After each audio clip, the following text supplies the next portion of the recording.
بسم اللہ الرحمن الرحیم۔ سب سے پہلے درود و سلام اللہم صلی وسلم علی نبینا و حبیبنا محمد و آلہ و صحبہ صلی اللہ علیہ وسلم۔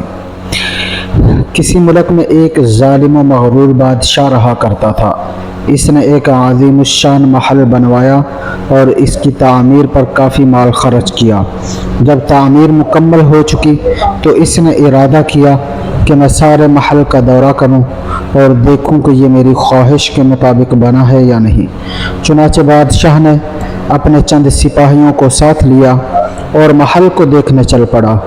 اندر سے دیکھنے کے بعد اس نے محل کے بیرونی حصوں کو دیکھنا شروع کیا اور محل کے ارد گرد چکر لگانے لگا۔ ایک جگہ پہنچ کر رک گیا اور ایک جھونپڑی کی طرف اشارہ کرتے ہوئے پوچھا، یہ ہمارے محل کے ساتھ جھونپڑی کس نے بنائی ہے؟ سپاہیوں نے جواب دیا، چند روز سے یہاں ایک مسلمان بوڑھی عورت آئی ہے، اس نے یہ جھونپڑی بنائی ہے اور وہ اس میں اللہ عز و جل کی عبادت کرتی ہے۔ جب بادشاہ نے یہ سنا تو بڑے غرور بھرے انداز میں بولا، اس غریب بڑھیا کو یہ جرت کیسے ہوئی کہ ہمارے محل کے قریب جھونپڑی بنائے؟ اس جھونپڑی کو فوراً گرا دو۔ حکم پاتے ہی سپاہی جھونپڑی کی طرف بڑھے۔ بڑھیا اس وقت وہاں موجود نہ تھی۔ سپاہیوں نے کچھ ہی دیر میں اس غریب بڑھیا کی جھونپڑی کو اکھاڑ پھینکا۔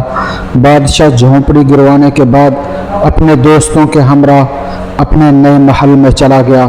جب بڑھیا واپس آئی تو اپنی ٹوٹی ہوئی جھونپڑی کو دیکھ کر بڑی پریشان ہوئی اور لوگوں سے پوچھا، میری جھونپڑی کس نے گرائی ہے؟ لوگوں نے بتایا، ابھی کچھ دیر قبل بادشاہ آیا تھا، اس نے تمہاری جھونپڑی گروائی ہے۔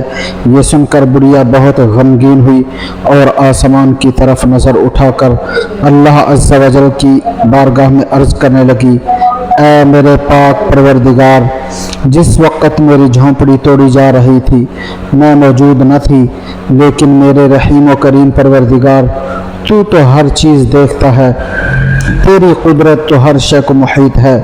میرے مولا، تیرے ہوتے ہوئے تیری ایک عاجز بندی کی جھونپڑی توڑ دی گئی۔ اللہ عز و جل کی بارگاہ میں اس بڑھیا کی دعا مقبول ہوئی۔ اللہ عز و جل نے حضرت سیدنا جبریل علیہ السلام کو حکم دیا کہ اس پورے محل کو بادشاہ اور اس کے سپاہیوں سمیت تباہ و برباد کر دو۔ حکم پاتے ہی حضرت سیدنا جبریل علیہ السلام زمین پر تشریف لائے اور سارے محل کو اس ظالم بادشاہ اور اس کے سپاہیوں سمیت زمین بوس کر دیا۔ یہ ایک اٹل حقیقت ہے کہ ظالم کو اس کے ظلم کا بدلہ ضرور دیا جاتا ہے۔ مظلوم کی دعا بارگاہ خداوندی میں ضرور قبول ہوتی ہے۔ اللہ عز و جل ہمیں ظالموں کے ظلم سے محفوظ رکھے اور ہماری وجہ سے کسی مسلمان کو کوئی تکلیف نہ پہنچے، آمین۔ ملتے ہیں نیکسٹ ویڈیو میں، تب تک کے لیے اللہ حافظ۔